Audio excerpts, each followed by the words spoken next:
को एक बड़ी सफलता हाथ लगी है, जिसमें 2 दिन पुराने एक मर्डर केस में 3 मुख्य आरोपी, तीनों को गिरफ्तार करने में और उनके पास से घटना में उपयुक्त किए गए धारदार हथियार, गाड़ी और वहाँ से जो चोरी किए गए पैसे भी बरामद करने में बड़ी सफलता पुलिस को मिली है।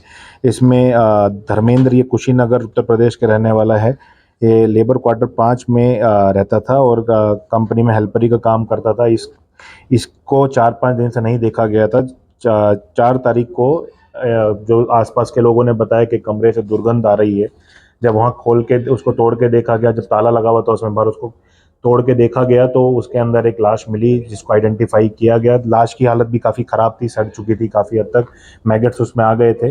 जब उसको शिनाख्त किया गया तो उसमें धर्मेंद्र का पता लगा और फिर उसी समय से पुलिस मर्ग कायम करके जांच में लग गई और फाइनली इसमें 3 जो मुख्य आरोपी हैं, प्रियंशु थापा, धर्मेंद्र सुंदरे और हीरामन यादव, इन तीनों को गिरफ्तार किया गया। इनके पास से 25,000 रुपये, ये धर्मेंद्र के पास से करीब 50,000 रुपये इन लोगों ने वहाँ से चोरी भी किए थे और उसी के उद्देश्य से ये लोग उसके कमरे में गए थे, उसको मारे और सब छुपाने के लिए इन्होंने बाहर में ताला लगा के यहाँ वहाँ से भाग गए थे। इनके पास से घटना में प्रयुक्त चाकू भी बरामद किया गया है और जो गाड़ी इन्होंने यूज़ की थी वो होंडा शाइन बाइक भी इनसे बरामद की गई है।